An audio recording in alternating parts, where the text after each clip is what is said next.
परमेश्वर के नाम को धन्यवाद देते हैं कि फिर से एक बार प्रभु ने हमें अवसर दिया कि हम उसके वचन की तरफ थोड़े समय के लिए जाएंगे। और गलातियों की जो पुस्तक है उसके 5वें अध्याय और 6ठे अध्याय में से कुछ बातें हैं जिनको हम लोग पढ़ेंगे और इनके ऊपर थोड़े समय के लिए हम लोग मनन करेंगे। परमेश्वर के इस वचन के अंदर जो इन गलातियों एक जगह है और गलातियों की जो कलीसिया है उसको पौलुस जो है ये पत्र को लिखता है। और जब वो इस पत्र को लिखता है तो उस पत्र में जो है वो वहाँ की कलीसिया के लोगों को जो है संबोधित करता है, वहाँ के कलीसिया के लोगों को कुछ बातें हैं जो वो बताता है। और चूंकि गलातियों एक ऐसा जगह है कि जहाँ पर मुख्य कार्य जो था वो वहाँ की जमीन बहुत अच्छी थी तो इसलिए वहाँ पर खेती की जाती थी, ठीक है। तो इस जगह के रहने वाले ज्यादातर जो लोग थे वो किसान थे, ठीक है। कौन थे? किसान थे। और ये जो किसान लोग थे ये लोग अपने अपने खेतों में खेती करते थे, मेहनत करते थे और इस प्रकार से ये अपनी जीविका को चलाते थे। और जब पौलुस जो है अपने 5वें और 6ठे अध्याय में कुछ बातें हैं जो इनको समझाता है तो ये बातें इस प्रकार से समझाता है कि एक तो फल है, दूसरा काम है, ठीक है। एक फल है और दूसरा काम है। तो यहाँ पर हम सबसे पहले एक वचन को पढ़ेंगे 5 अध्याय का 16 वचन से लेकर के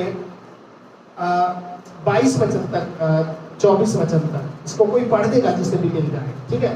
बड़े ध्यान से हम लोग इसको सुनेंगे। हाँ, पर मैं कहता हूँ आत्मा के अनुसार चलो। हाँ, आत्मा के अनुसार चलो तो तुम शरीर की लालसा किसी चीज से पूरी ना करोगे। हाँ, क्योंकि शरीर आत्मा के विरोध में और आत्मा शरीर के विरोध में लालसा करता है। लालसा करता है। हाँ, और ये एक दूसरे के विरोधी है। और ये एक दूसरे के विरोधी है। कौन? शरीर और आत्मा। हाँ, आगे। इसलिए जो तुम करना चाहते हो, इसलिए जो कुछ तुम करना चाहते हो ना वह वो ना करने पाओ। और यदि तुम आत्मा के चलाए चलते हो तो व्यवस्था के अधीन ना और यदि तुम आत्मा के चलाए चलते हो तो व्यवस्था के अधीन ना रहे। हाँ, आगे क्या लिखा है? शरीर के काम तो प्रकट हैं। अच्छा, बड़े ध्यान से इसको दोबारा पढ़ेंगे। क्या लिखा? शरीर के काम तो प्रकट हैं। अच्छा, एक मिनट, अब एक मिनट करो। शरीर के काम, सब मिल करके बोलेंगे, शरीर के काम। और 22 वचन को पढ़ेंगे। क्या लिखा है?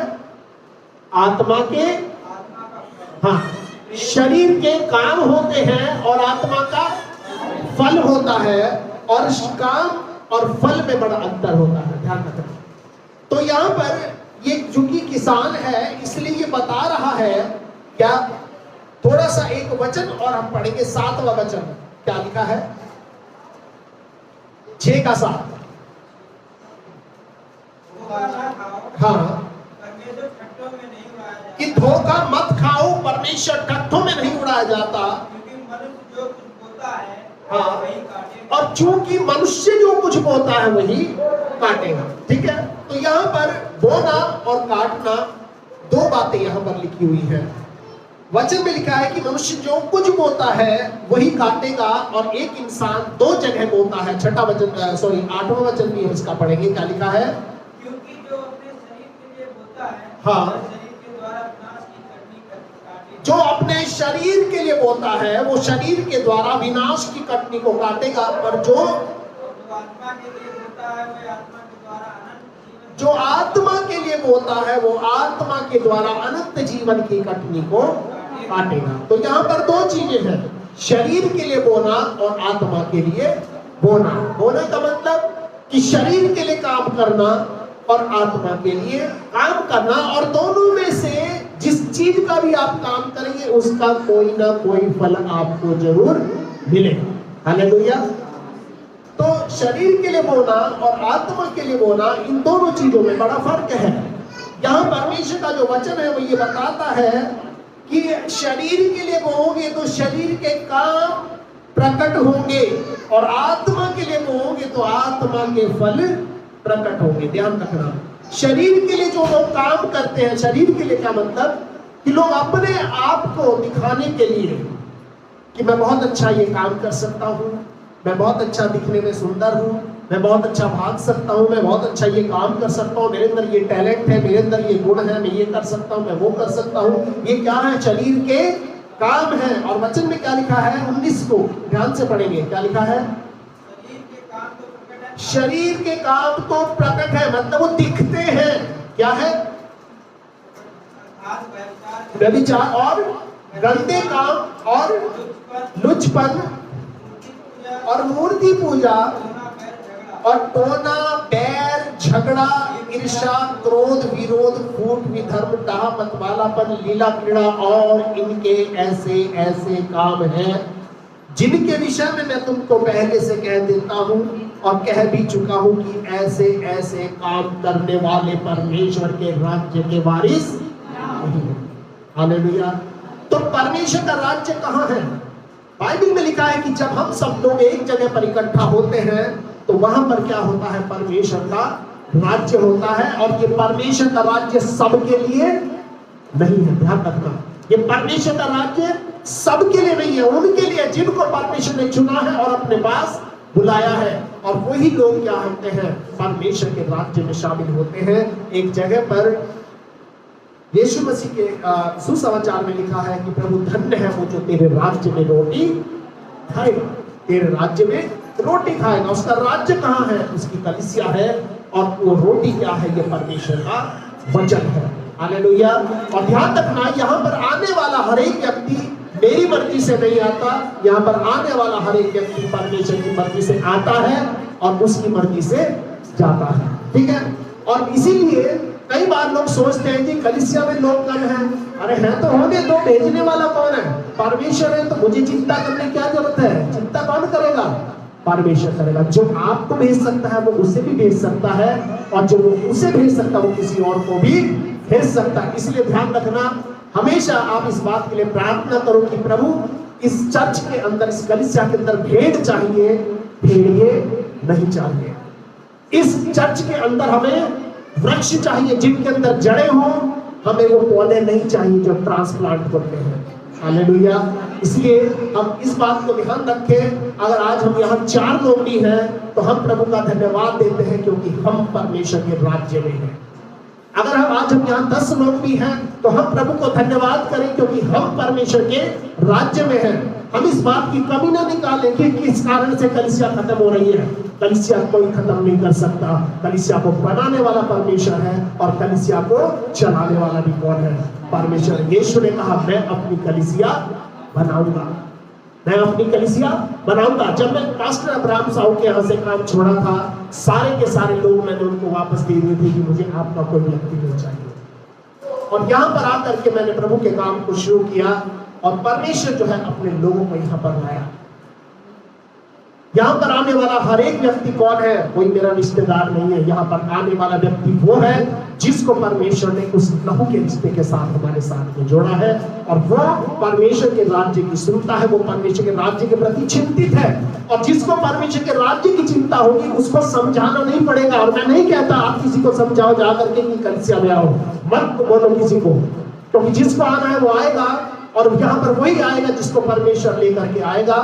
और ध्यान रखना, परमेश्वर ने हर एक व्यक्ति को एक अलग अलग प्रकार का खेत दिया है और हम सब लोग क्या है? किसान हैं। हम सब लोग कौन है? किसान हैं। और हम सबको अलग अलग जमीन मिली है। ध्यान रखना, हम सबको अलग अलग जमीन मिली है। अब किसी के पास अगर 150 गज की जमीन है तो हम अगर उसकी खेत में जाकर खेती करेंगे तो हमारा खेत का तो नुकसान होगा। और नुकसान किसका होगा? वो उसका नहीं होगा, वो हमारा होगा। क्योंकि बाइबल में लिखा है कि फसल पत्र बहुत है पर मजदूर थोड़े हैं। इसलिए खेत के स्वामी से विनती करो कि वो मजदूरों को भेजे ताकि परमेश्वर का जो कार्य है वो पूरा हो सके। और इसलिए आप इस बात को ध्यान रखें, परमेश्वर का जो ये वचन है वो हमें इस बात को बताता है कि धोखा मत खाओ। परमेश्वर ठट्ठों में नहीं उड़ाया जाता, क्योंकि एक व्यक्ति जो बोएगा वैसा ही वो काटेगा। क्योंकि बोने वाला कौन है? हम हैं। और काटने वाले कौन है? वो भी हम हैं। हम लोग कौन है? हमें किसान है। हमें एक आशीष बनना है दूसरे लोगों के लिए। ठीक है। हम आत्मिक रूप से कौन है? एक किसान है। हम आत्मिक रूप से कौन है? एक किसान है। और एक किसान क्या करता है आपको पता है? किसान वो होता है जिसके पास जमीन होती है। और जमीन कौन होती है? जमीन एक जिम्मेदारी होती है। जमीन जिसके पास होती है वो एक किसान होता है। और किसान को बोलना नहीं पड़ता हिला करके कि 8 बज गए, चल शुरू हो गया, खड़े हो जाओ, चले जाओ। नहीं, किसान सुबह 6 बजे उठता है और अपने खेत पर पहुंच जाता है। किसान कितने बजे उठता है? सुबह उठता है। और किसान किस लिए उठता है? ताकि वो बोने का काम शुरू करे। लेकिन आप और हम जब आज प्रभु के साथ हैं, हमने अपना जीवन प्रभु को दिया है। पर मैं ध्यान से आपको एक बात बताना चाहता हूं कि किसी भी दिन कितना सो जाओ, लेकिन संडे के दिन ईमानदारी से 6 बजे बिस्तर को छोड़ देना। क्यों? क्योंकि बाइबल में लिखा है कि ये यहोवा सिय्योन में स्तुति तेरी बाट चढ़ती है और तेरे लिए आराधना तैयार की जाएगी। आप और हम यहाँ पर इसलिए आते हैं ताकि हम परमेश्वर की स्तुति करें, हम परमेश्वर की तारीफ करें। और ध्यान रखना, किसी को बढ़ाना या घटाना ये आपके मेरे हाथ में नहीं है, ये किसके हाथ में है? परमेश्वर के हाथ में है। क्योंकि वो परमेश्वर सबको जीरो से हीरो बना सकता है, वो हमें भी बहुत ऊंचाई तक बढ़ा सकता है। पर मैं आपको ये बताना चाहता हूँ, हम सब लोग किसान हैं और हमें अपने खेत के अंदर बोना है। हम ये नहीं कह सकते कि नहीं जी आज हम अपने खेत में नहीं जाएंगे, आज हम किसी दूसरे के खेत में बोने के लिए जाएंगे। परमेश्वर ने हम सबको एक खेत दिया है। खेत का मतलब एक दायरा दिया है, एक जमीन दी है, एक मिट्टी दी है। और इसका मतलब ये नहीं है ये खेत आपका घर है, आपका परिवार है, आपकी कलीसिया है। आप ये नहीं कह सकते कि प्रभु आपने मुझे 60 गज का घर दिया इसलिए मैं इसमें नहीं बोऊंगा, मैं तो 600 गज वाले घर में बोने के लिए जाऊंगा क्योंकि वहां पे ज्यादा मजा आएगा। लेकिन ऐसा नहीं है। परमेश्वर का जो कार्य है हमें ध्यान से करना है। आपको जिस घर में परमेश्वर ने जन्म दिया है उस घर में आपको ईमानदारी के साथ रहना है, उस घर की बढ़ती के लिए काम करना है, उस घर की परवरिश के लिए आपको जो माता पिता प्रभु ने दिए हैं उनके प्रति आपको विश्वास योग्य रहना है। आपको जो कलीसिया आपको प्रभु ने दिया है उसके प्रति आपको विश्वास योग्य रहना है। आप ये नहीं कह सकते मैं अपने माता पिता को छोड़कर किसी दूसरे के घर में जाके रहूंगा, मैं अपनी बीवी को छोड़ के किसी दूसरी बीवी के साथ रहूंगा, ऐसा आप नहीं कह सकते। क्यों? क्योंकि परमेश्वर ने आपको वहां पर जोड़ा है और जिसके साथ परमेश्वर ने जिसको जोड़ा है, वचन कहता है कि ये आपकी मेरी वजह से नहीं, ये परमेश्वर की वजह से होता है। हालेलुया। अगर आज आपके 4 बच्चे हैं तो ये 4 आपकी वजह से नहीं है, ये उसकी वजह से जिसने आपको दिए हैं। अगर आज आपके पास 60 गज का घर है, ये घर इसलिए नहीं है क्योंकि आपके पास 600 गज होना चाहिए था, ये इसलिए है क्योंकि उसने आपको 60 गज का ही दिया है और आपको उसी में वफादार रहना है। क्योंकि वो परमेश्वर उसी 60 गज के घर को 600 गज के घर में बदल सकता है। हालेलुया। और इसलिए मैं आपको यहाँ पर बताना चाहता हूँ, हम सब लोग कौन है? एक किसान है। और किसान को क्या करना है? किसान को क्या करना है?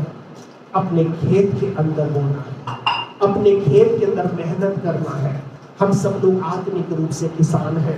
अपने बिस्तर को 6 बजे हमें छोड़ देना है। मैं कितने लोगों को फोन करता हूँ, 8 बजे उनकी आवाज ऐसी आती जैसे सो करके अभी बिस्तर पर से उठे हैं।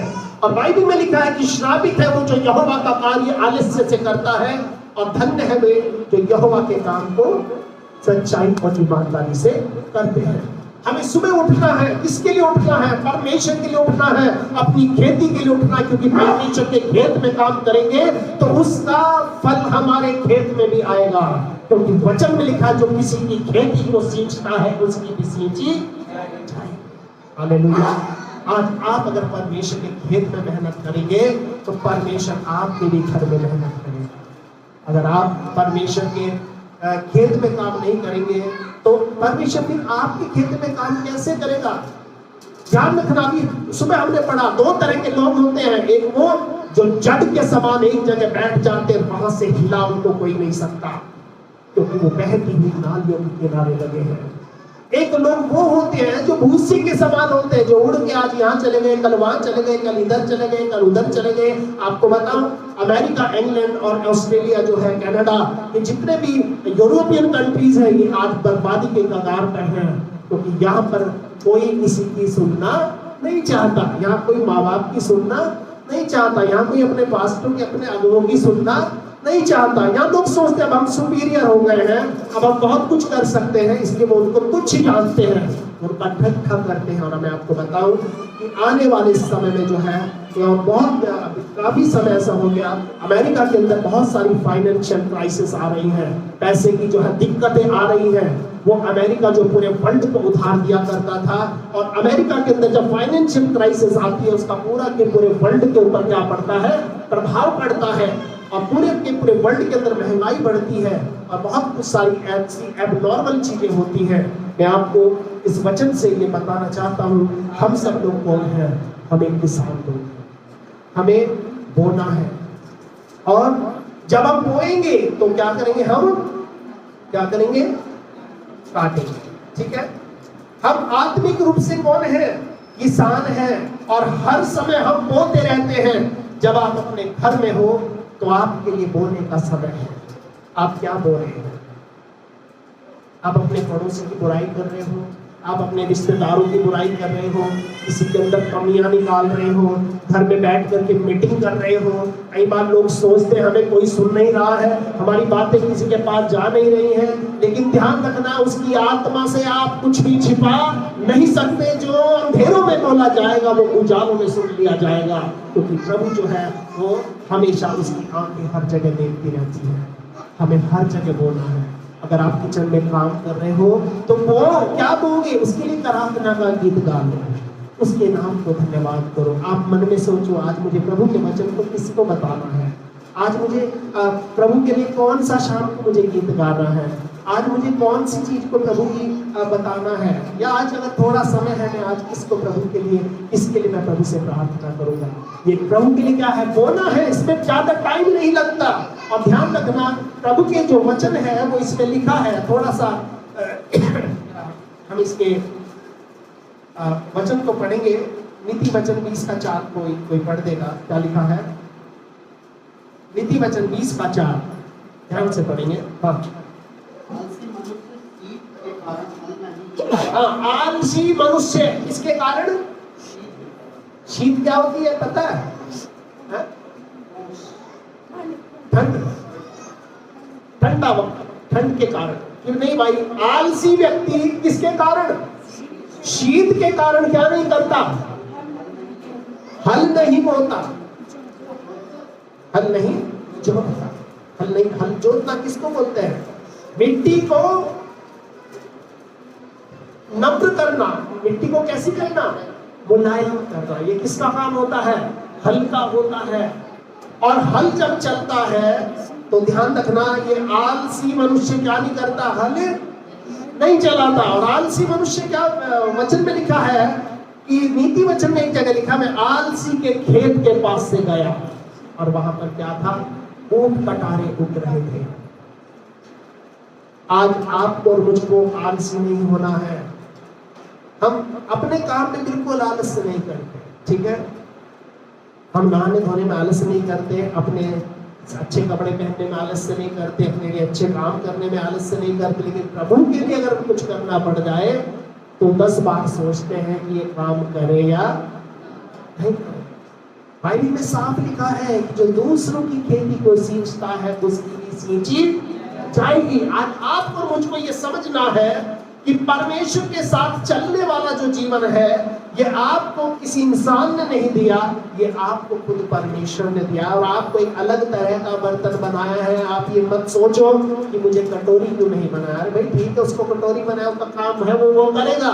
जो काम आपका है वो आपको करना है। हालेलुया। प्रभु का वचन कहता है आलसी जो है वो अपने खेत में काम नहीं करता। और दूसरे, आपको और मुझको क्या करना है? बोते रहना है। आपको मुझको बोते रहना है। अभी हमने पढ़ा आलसी किसके कारण खेत नहीं बोता है? शीत के कारण। मतलब बाहर ठंड है इसलिए आज मैं काम करने नहीं जाऊंगा। हम कई बार बिस्तर में सोते रहते हैं कि नहीं आज तो मौसम खराब है, आज गर्मी है, आज मैं चर्च में नहीं जाऊंगा। ठीक है, हमारे चर्च में आज ये चीज अच्छी नहीं है, क्योंकि आदमी सोचता है कि चर्च मेरे हिसाब से चलेगी, जैसा मैं चाहूं वैसा गाना गाया जाए, जैसे मैं चाहता हूं वैसा म्यूजिक बजे, जैसा हम चाहते हैं वैसा हो। अरे चर्च वैसे चलना चाहिए जैसा प्रभु चाहता है। हालेलुया। तो चर्च को चलाने वाला, बनाने वाला कौन है? परमेश्वर है। हालेलुया। अगर प्रभु की इच्छा ना हो तो यहाँ पर एक भी व्यक्ति नहीं आ सकता, लेकिन प्रभु यहाँ पर उसी को लाता है जिसके लिए परमेश्वर की इच्छा होती है। क्योंकि वचन में साफ लिखा है, अभी हमने पढ़ा है कि दुष्ट लोग कैसे होंगे? भूसी के समान होंगे, पर धर्मी लोग वृक्ष के समान होंगे। इसलिए ध्यान रखना, आज और आप और हम जब यहाँ पर बैठे हैं, हम एक अच्छी जगह पर बैठे हैं। हमें बैठाने वाला कौन है? परमेश्वर। आपको सुबह उठाने वाला कौन है?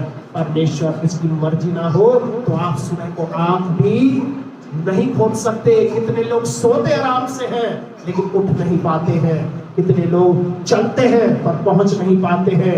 ठीक है, कितने लोगों के सामने खाना रखा होता है पर वो खा नहीं पाते हैं। आपको और मुझको प्रभु को कितना धन्यवाद करना चाहिए कि परमेश्वर तूने मुझे कम से कम इस योग्य बनाया है कि मैं उठ करके तेरी महिमा कर सकूं, तेरी तारीफ कर सकूं, तेरी बड़ाई कर सकूं। तेरी उन आशीषों को जो तूने मेरे लिए अपने आसमान के भंडार में रखा है, मैं उनको लेकर के प्रभु अपने जीवन और अपने परिवार को सफल बना सकूं।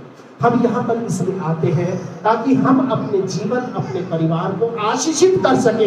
हम यहाँ पर इसलिए नहीं आते कि हम यहाँ की कमियों को गिना सके, लोगों के अंदर कमियां देख सके। हम यहाँ पर इसलिए आते हैं कि हम यहाँ पर प्रभु की महिमा कर सके और प्रभु की खूबियों को देख सके और उन खूबियों को जान सके और उनको लेकर के हम दूसरों को बता सके। हालेलुया। इसीलिए हम यहाँ पर परमेश्वर के इस वचन के अंदर देखते हैं। थोड़ा सा हम इस वचन को जरा पढ़ेंगे। 6 अध्याय का थोड़ा सा इसको हम लोग पढ़ेंगे। गलातियों की पत्री इसका 6 अध्याय और इसका 8 वचन क्या लिखा है? क्योंकि जो अपने शरीर के लिए बोता है, शरीर के लिए बोने का मतलब जो अपने फायदे के लिए काम करता है, और जो आत्मा के लिए बोता है, जो प्रभु की आत्मा के फायदे के लिए काम करता है। ध्यान रखना, हम कई बार बहुत सारे लोगों को देखते हैं जो चर्च में सिर्फ इसलिए आते हैं कि मेरा फायदा हो, मेरा सरदर्द ठीक हो जाए, मेरी बीमारी ठीक हो जाए, मेरे घर में ये अच्छा हो जाए, मेरे घर में वो अच्छा हो जाए। लेकिन ध्यान रखना, जब आप प्रभु की कलीसिया में प्रभु की आत्मा के लिए आओगे तो ध्यान रखना ये सारी चीज आपकी अपने आप से अच्छी हो जाएगी। क्योंकि वचन में लिखा है जो आत्मा के लिए बोता है वो आत्मा के द्वारा किसकी? अनंत जीवन की कटनी को काटेगा। आपको एक ऐसा जीवन मिलेगा जो कभी खत्म नहीं होगा, और अनंत जीवन चलने वाला और एक लंबा जीवन आपको कौन दे सकता है? परमेश्वर दे सकता है। क्योंकि परमेश्वर के लिए कोई भी काम असंभव नहीं है। हालेलुया। परमेश्वर आपको कुछ भी अच्छा कर सकता है, आपके लिए कुछ भी बढ़िया दे सकता है। क्योंकि वो कौन है? वो सर्वशक्तिमान परमेश्वर है जो आपको मुझको दुनिया की भीड़ से निकाल कर अपने चरणों में लाया है। और लिखा है, आगे थोड़ा सा पढ़ेंगे, हम भले काम करने में साहस ना छोड़े, हिम्मत ना छोड़े। कई बार जब भले काम करते हैं हमें फल नहीं मिलता तो हमारी हिम्मत टूट जाती है। हम कहते हैं प्रभु इतने दिन हो गए हम तेरे भवन में जा रहे हैं, लेकिन अभी तक तूने हमारा दर्द ठीक नहीं किया, अभी तक तूने हमारी परेशानी ठीक नहीं करी। हम चर्च में इसलिए आते हैं ताकि प्रभु हम तेरी महिमा को कर सके, हम तेरी खेती को सींच सके। क्योंकि जब तेरी खेती सींचने के इरादे से हम तेरे पास आएंगे तो हमारी तो अपने आप से सींची जाएगी। क्योंकि वचन में लिखा है हम जितना प्रभु के लिए करेंगे, वचन में लिखा है कि मैं यहोवा किसी का उधार नहीं रखता, वो 30 गुना, 60 गुना और 100 गुना। क्योंकि 3 प्रकार से हमारा विश्वास होता है, एक का थोड़ा, एक का मध्यम और एक का बहुत ज्यादा। हम जितना प्रभु पे विश्वास करेंगे परमेश्वर हमें उतना ही क्या देगा? आशीष देगा। और वचन में लिखा यदि हम भले काम करने में हियाव न छोड़े, और शैतान यही चाहता है कि हम निराश हो जाएं। नहीं जी, चर्च में जाके तो कोई फायदा कोई नहीं रहा, हमारा ये काम तो बना ही नहीं है। तो वचन में क्या लिखा है? यदि हम भले काम में साहस ना छोड़े। कई बार परमेश्वर भी हमको परखता है, क्या ये मेरे पास अपने काम के लिए आते हैं या ये मेरी महिमा करने के लिए आते हैं। तो आगे क्या लिखा है? तो यदि हम ढीले ना हो, कुछ लोग ढीले पड़ जाते हैं और हमें ढीले पड़ना नहीं है। तो अगर हम ढीले नहीं पड़ेंगे तो क्या होगा?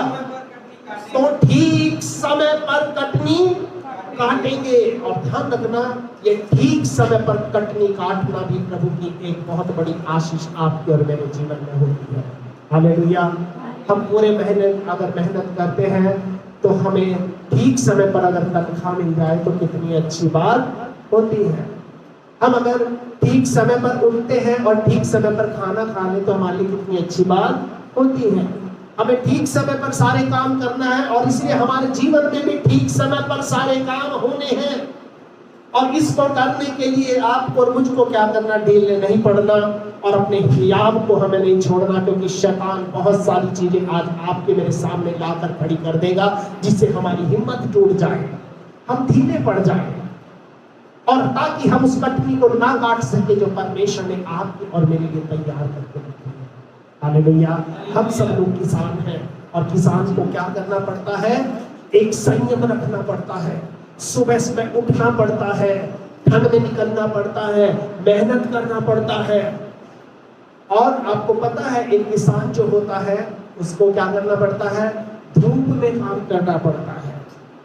ठीक है, क्योंकि मुझे मालूम है, मैं देखा है जब दोपहरी में खेत में जाते हैं बड़ी गर्म गर्म हवा लगती है। इस समय आप जाकर अगर सड़क पे जाओगे आपको बड़ी गर्म लगेगी, लेकिन जब आप खेत में जाते हो तो वहां पर बड़ी गर्म हवा लगती है। और उस खेत के अंदर, उस धूप के अंदर, ये ट्रैक्टर अभी चले हैं, पहले समय में फावड़े से खेती करनी पड़ती थी। फावड़े से पूरे के पूरे ईख को जो है उसको नेराला, आपके यहाँ पता नहीं क्या बोलते हैं, नेराला पड़ता है, नलाई करनी पड़ती है। ठीक है, तो इसी प्रकार से जब धूप के अंदर काम होता है, सर पे धूप पड़ती है, नीचे से पसीना निकलता है, किसान को मेहनत करनी पड़ती है।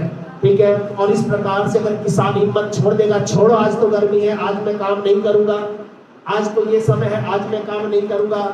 एक रमझाया होता है, रमझाए से हर खेत के अंदर एक पानी जाने का समय होता है, और उस समय में जब आपके खेत में पानी आने का टाइम होता है, कहोगे छोड़ो आज की रात नींद आ रही, आज तो मैं पानी डालने भी नहीं जाऊंगा।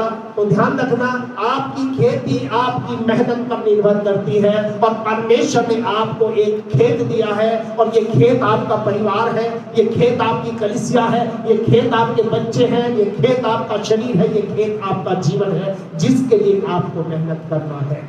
अगर आप मेहनत करेंगे तो ध्यान रखना, परमेश्वर आपको आशीष देगा और आप ठीक समय पर कटनी काटेंगे। ठीक है, और इसलिए आपके और मेरे जीवन के अंदर परमेश्वर की आशीष होना बहुत जरूरी है। और नहीं तो बिल्कुल ऐसे हो जाएगा कि घर में घड़ी तो है लेकिन घड़ी में सेल, जेब में बहुत अच्छा पर्स तो है पर पर्स में पैसे, घर के बाहर बहुत अच्छी कार तो खड़ी है पर कार में ईंधन पेट्रोल नहीं है। ठीक है, शरीर तो बड़ा अच्छा है लेकिन शरीर में चंगाई नहीं है। ठीक है, अगर आपके पास बहुत सुंदर पर्स है और पर्स में पैसे नहीं है तो पर्स का होना या ना होना बेकार है। घड़ी टंग रही है, अगर इसमें सेल नहीं है तो घड़ी का होना ना होना बेकार है। बहुत बड़ा घर आपके पास है, अगर घर में शांति नहीं है तो घर का होना या ना होना बेकार है। इसी प्रकार से परमेश्वर आपके जीवन के अंदर एक हिस्से को करना चाहता है। वो कहता है यदि हम भी लेना पड़े तो क्या करेंगे?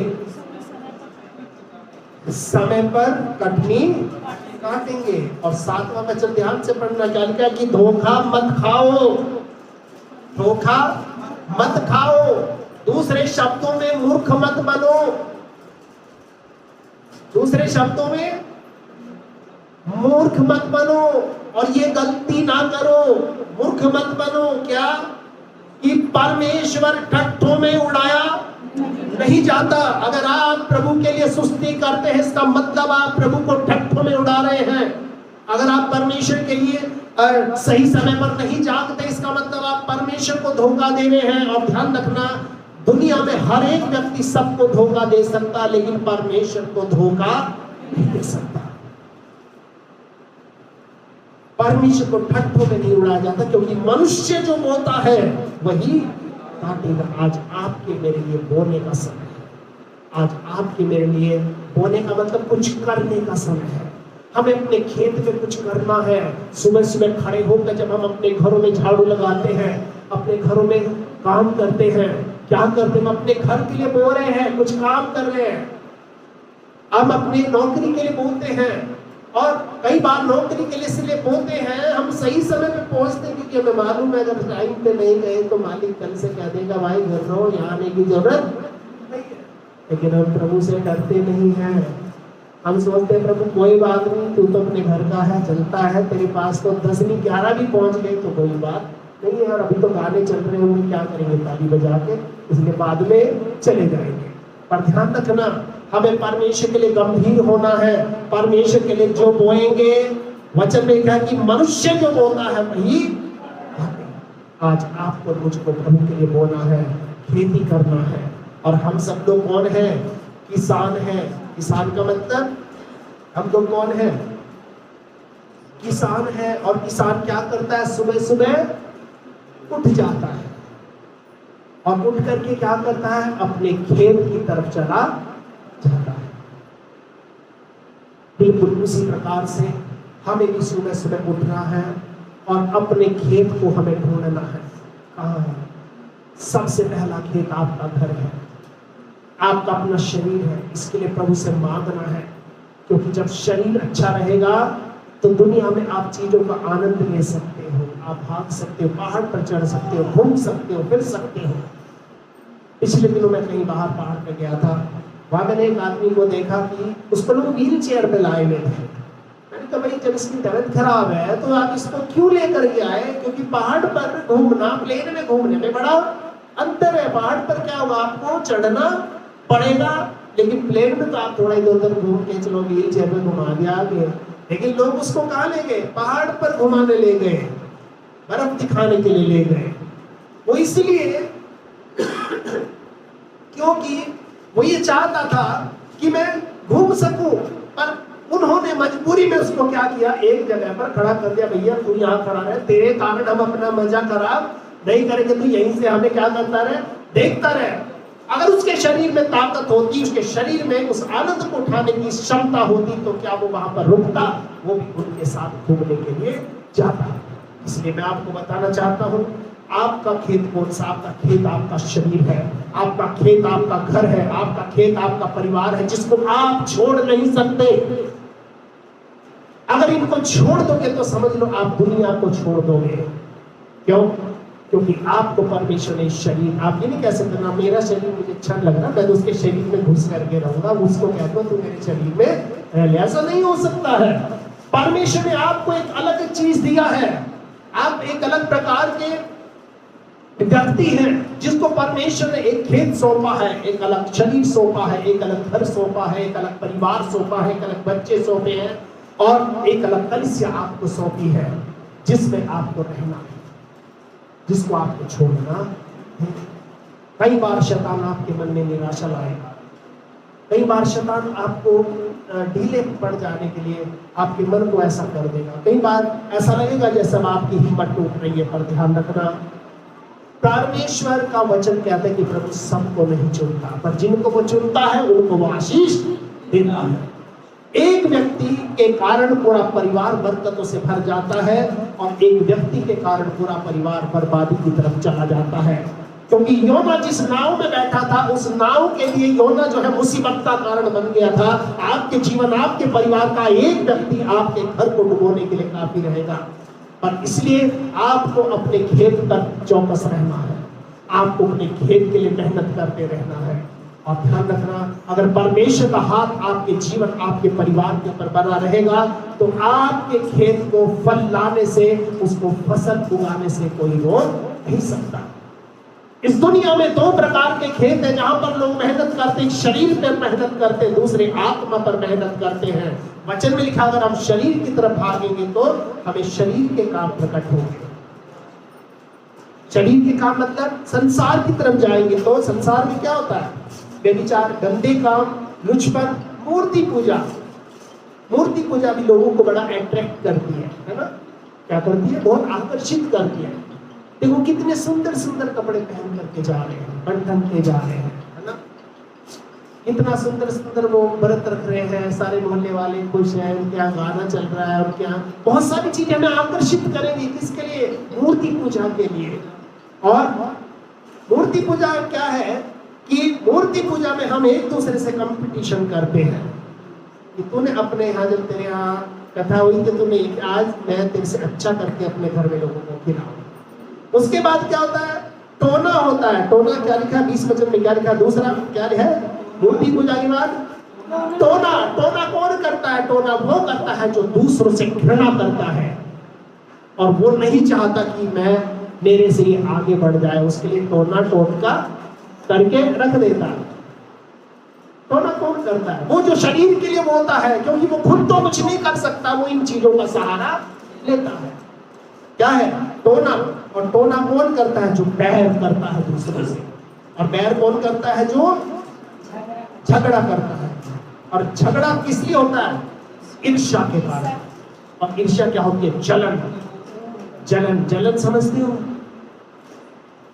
लोग आज इसलिए परेशान नहीं है कि उनकी लाइट नहीं आ रही, लोग आज इसलिए परेशान है कि सामने वाले की क्यों जल रही है, अगर मेरी नहीं आ रही तो उसकी भी आनी चाहिए। इसलिए क्या है? ईर्ष्या। और उसके बाद क्या है?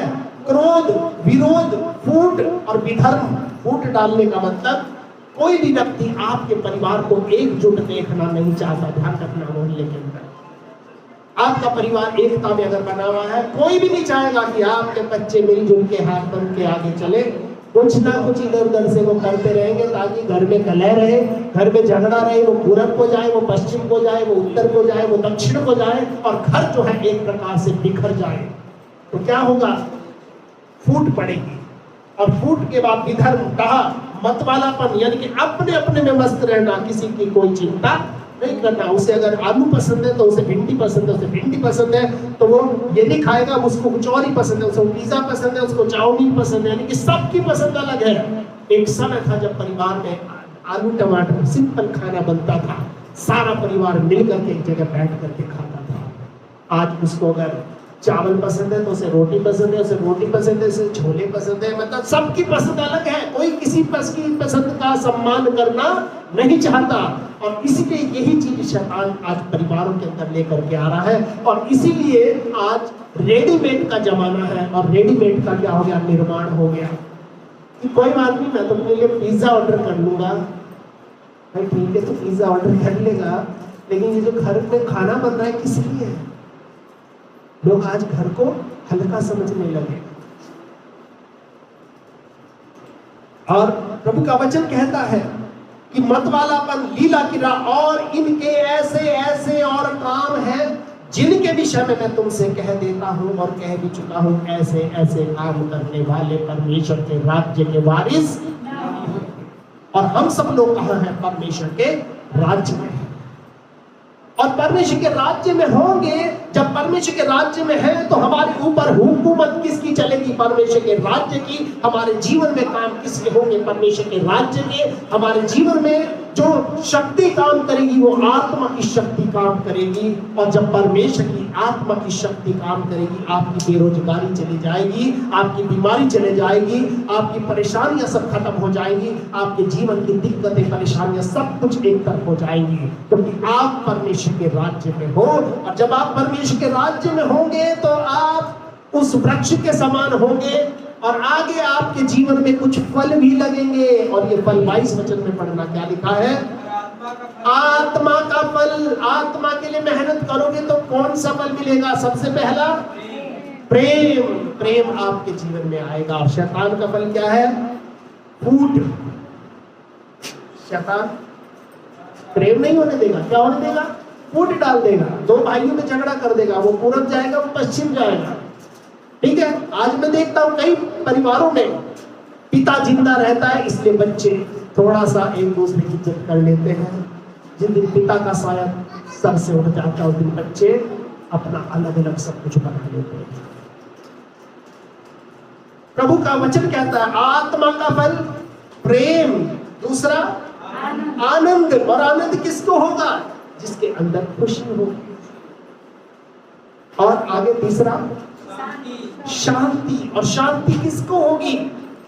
जिसके पास तन, में शांति है, जिसके मन में शांति है और जिसके पास धन है, जिसके पास रोटी, जिसके पास कपड़ा, जिसके पास मकान है, उसको क्या होगी? शांति होगी। मैंने पिछली बार आपको बताया था, हम भारतीय लोगों का 80% दिमाग पेट में रहता है कि आज ये खा लिया, कल कहाँ से खाएंगे, इस महीने बच्चे की फीस कहाँ से जाएगी, वो किस्त कहाँ से देंगे, ये कहाँ से करेंगे, वो कहाँ से करेंगे। हमारा 20% दिमाग सिर्फ चलता है और वो भी ठीक से नहीं चलता। और इसलिए आगे इसमें लिखा है, आत्मा का फल प्रेम है, आनंद है, शांति है और क्या है? धीरज। और धीरज किसको मिलता है? सबर किसके? धीरज को उर्दू में क्या बोलते हैं? सबर। और सबर किसके पास होता है? अगर आज आपके पास 100 रुपए है, आपके 100 रुपए गिर गए, तो आपके पास अगर पीछे कुछ नहीं होगा तो आपको गुस्सा आएगा, आप पागल हो जाओगे, आप लड़ाई झगड़ा करोगे। लेकिन सबर कौन करेगा? जिसके घर में काफी रखे कि चल कोई बात नहीं, गए तो गए, दूसरे मेरे पास है। तो ये सबर कौन देगा? परमेश्वर। हालेलुया। आत्मा का फल क्या है? धीरज के बाद क्या है? कृपा। कृपा का मतलब दया करना। और ये कृपा क्या होती है पता है? किसी को कुछ देना। कृपा का मतलब ग्रेस। ग्रेस वो समझ सकता है जो 8वीं में फेल होने वाला हो, 30 नंबर मिले हो, उसे 3 नंबर का ग्रेस मिल जाता है और वो 9वीं में चला जाता है। इसका मतलब आपके पास कृपा, यानी कि आपके पास दूसरों को कुछ देने के लिए होगा। वो किसके पास होगा? जब आपके पास कुछ होगा तभी तो आप दूसरों को दे सकोगे। और ये कब दोगे? जब आत्मा के पेड़ में फल लगेंगे। आत्मा का क्या है? ये फल है कृपा। और उसके बाद भलाई। भलाई का मतलब दूसरों का फायदा करना। आज आप दूसरों का फायदा करोगे, पीछे से आपके घर वाले आपका कान पकड़ लेंगे कि भाई तेरे घर में भी तो पैसे की जरूरत है, उसको क्यों ले रहा है? तेरे पास भी तो, हमारे पास भी तो ये खर्चे, तो दूसरों के लिए खर्चा क्यों कर रहा है? पर भलाई कौन करेगा? जिसे अपने खर्चे की चिंता नहीं होगी। हालेलुया। और ऐसी आशीष परमेश्वर आपको देगा जब आप आत्मा के लिए बोओगे। भलाई। और क्या लिखा है? क्या? विश्वास। और विश्वास किसको होगा? जिसके साथ पहले अच्छा हो चुका होगा, उसे आगे भी क्या होगा? विश्वास होगा। जिसके जीवन में गवाही होगी, उसे आगे भी विश्वास होगा कि जिस परमेश्वर ने मेरा ये काम किया है, वो मेरा वो वाला काम भी जरूर करेगा। और ये कब होगा? जब आप आत्मा के लिए बोलोगे। ध्यान रखना, हम अपने शरीर के लिए बड़ा मेहनत करते हैं, अच्छे से अच्छा कपड़ा पहनते हैं, ठीक है, अच्छे से अच्छे साबुन से नहाते हैं, अच्छी जगह घूमना चाहते हैं, अच्छे वातावरण में रहना चाहते हैं, शरीर के लिए बड़ा मेहनत करते हैं। लेकिन जब आत्मा के लिए मेहनत करने की बात आती है तो हम ढीले पड़ जाते हैं। जब प्रभु के लिए कुछ देने की बात आती है तो जेब में ढूंढते हैं कोई फटा हुआ नोट है या नहीं, क्योंकि दुनिया में कहीं नहीं चला, चलते में तो चली जाएगा। जब एक लड़का पढ़ लिख जाता है, नहीं इसको तो डॉक्टर इंजीनियर बनाएंगे, जो नालायक निकल जाता है उसे ढूंढते, पादरी साहब से अपने साथ रख लो, कम से कम पादरी तो चली जाए। घर में कोई कपड़ा फट गया, चलो चर्च में दे दो, चर्च में तो चला जाएगा, है ना। हम प्रभु का क्या करते हैं? ठट्ठा करते हैं। इसलिए प्रभु के वचन में कहा है कि धोखा मत खाओ, परमेश्वर ठट्ठों में नहीं उड़ाया जाता। जैसा जो व्यक्ति बोएगा वैसा ही वो व्यक्ति पाएगा। हालेलुया। इसलिए परमेश्वर के वचन में से मैं आपको ये बताना चाहता हूं कि इस दुनिया में आपको बोना है। बोने का मतलब आपको कुछ करना है, आपको मेहनत करना है। आपको अपने खेत के लिए, आप एक खेत के किसान हो, आपका शरीर आपका खेत है, आपका परिवार आपका खेत है, आपके बच्चे आपका खेत है। उसके लिए आपको मेहनत करना है, उसके लिए आपको प्रार्थना करना है, उसके लिए आपको समझाने की बात करना है, ताकि उस खेत के अंदर बीज बोया जा सके। और ये बीज क्या? वचन है। वचन के द्वारा इनको संभालना है। और जब आप इसमें बोएंगे तो प्रभु का वचन कहता है हम अनंत जीवन की कटनी को काटेंगे और आत्मा के फल इसमें लगने शुरू हो जाएंगे। लेकिन अगर हम शरीर के लिए बोएंगे तो शरीर के द्वारा विनाश की कटनी को काटेंगे, क्योंकि शरीर के लिए जितना मेहनत करोगे ये सब बेकार हो जाएगा। चाहे 10,000 या 20,000 का भी महंगा कपड़ा पहन लेना, वो भी एक दिन फट करके आपके तन से नीचे गिर जाएगा। आप कितना भी महंगा होटल का 5 स्टार होटल का खाना खा लेना, सुबह खाओगे तो सुबह अगली शाम को फिर से आपको भूख लग जाएगी, क्योंकि शरीर का जो मेहनत है ये टेम्परेरी है, थोड़े समय तक रहता है, लेकिन आत्मा का जो मेहनत है ये अनंत जीवन तक रहता है। हालेलुया। शरीर के लिए जो करोगे थोड़े समय रुकेगा, लेकिन आत्मा के लिए करोगे वो जीवन भर आपके साथ में रहेगा और उसको आपसे कभी कोई छीन नहीं सकता। हालेलुया। परमेश्वर इस वचन के द्वारा हम सबको आशीष दे। इस वचन के अंदर हमें ये देखना है कि हम किसान हैं, हमें बोना है, हमें मेहनत करना है और अपने जीवन में किसान का कार्य करने के द्वारा हमें आशीषित होना है। हमें अपने घर के लिए बोना है, अपनी कलीसिया के लिए बोना है, उन लोगों के लिए बोना है जो आज तक प्रभु को नहीं जानते, उनके लिए ज्यादा नहीं बोना जो प्रभु को जानते हैं लेकिन उसके बाद भी प्रभु को छोड़ देते हैं। उनको प्रभु के हाल पे छोड़ देना है, क्योंकि उनको उनसे लेखा कौन लेगा? परमेश्वर लेगा। आज हमें उनके पास जाना है जो खोई हुई भेड़ें हैं, जो प्रभु को नहीं जानते, लेकिन जो प्रभु को जान करके भी छोड़ देते हैं, उनके पास जाने की जरूरत नहीं है, क्योंकि वो जाने, प्रभु जाने, उनका लेखा देना किसको है? परमेश्वर को है।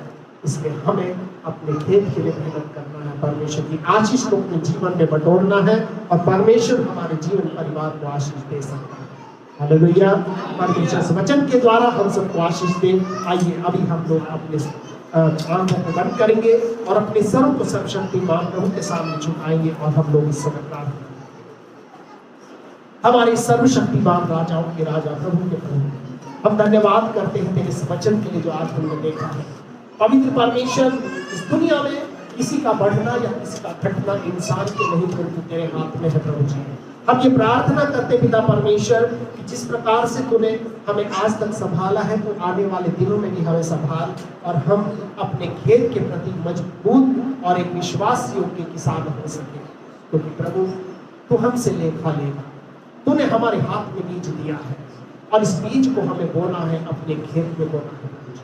हाँ पिता परमेश्वर, हम सब कुछ तेरे हाथों में देते हैं और तुझसे ये प्रार्थना करते हैं हमारे जीवन के अंदर आत्मा के फल लगे जो हमेशा तक ठहरते हैं, क्योंकि परमेश्वर की दी हुई आशीष जिंदगी भर तक आपके साथ रहेगी। दुनिया की दी हुई चीजें आपके पास कुछ समय तक रह सकती है, लेकिन उसके बाद आपके जीवन से दूर चली जाएंगी। आज हम प्रभु को धन्यवाद करें कि प्रभु तूने हमें यह अवसर दिया। हम भले आज थोड़े लोग हैं, लेकिन जिनको तू चुनकर अपने पास लाए, क्योंकि तू चाहता था कि आज तेरा बीज जो वचन का है वो हमारे लिए है। आज तेरे भवन की आशीष, आज तेरे खेत का जो फल है प्रभु, आज हमारे लिए है, जिसको दे करके तू हमें यहाँ से ले जाने वाला है। तो हम सबों को आशीष दे और अपनी बरकत से भर। आने वाले दिनों में और भी ज्यादा अपनी बरकतों को हम सबों को आप देकर अपनी महिमा और सेवा के लिए आप हम सबों को इस्तेमाल करें। प्रभु हम ये चाहते हैं यहाँ पर आने वाला हर एक भाई बहन बच्चा बुजुर्ग यहाँ से तेरी बख्शीशों को, तेरी आशीषों को बटोर करके यहाँ से लेकर के जाए, और जब इनके कदम इनके अपने घर के खेत में पड़ते हैं प्रभु, वहां पर इनके घरों के अंदर खुशहाली आने लगे। तेरे आत्मा का फल जो है इनके घरों के अंदर महकने लगे प्रभु। इनके जीवन को आशीष दे। जिसके पास प्रभु कुछ रोजगार में दिक्कत, उसको तो रोजगार दे। जिसके अंदर कोई बीमारी, कोई पीड़ा है, उसको तो चंगाई दे प्रभु। जिसके जीवन में कोई कमी है, उसको तो भरपूरी दे प्रभु जी। और जिसके परिवार में कोई अशांति, वहां पर कुछ शांति को बहाल कर दे पिता परमेश्वर। तो प्रभु तेरा वचन कहता है कि बढ़ती ना तो पूरब से ना पश्चिम से आती है, तो तेरी ही ओर से आती है। तू एक को घटाता है और दूसरे को बढ़ा देता है। हाँ पिता परमेश्वर, हर एक जन को अपनी बरकतों और अपनी आशीष से भर। हम सारा आदर और महिमा आपको देते हैं और सब कुछ तेरे हाथों में हम सौंप देते हैं। धन्यवाद देते पिता, क्योंकि आपने हमारी प्रार्थना को सुना है। और धन्यवाद के साथ ये प्रार्थना हम अपने उद्धारकर्ता मुक्तिदाता प्रभु यीशु के पवित्र नाम से मांगते हैं, इसे सुन और ग्रहण करें। और हम सब जो लोग प्रभु के हैं मिल करके कहेंगे आमीन। अब हमारे प्रभु यीशु मसीह का अनुग्रह, पिता परमेश्वर का प्रेम और पवित्र आत्मा की सहभागिता से लेकर हमेशा तक हम सब लोगों के साथ होते हैं। आमीन।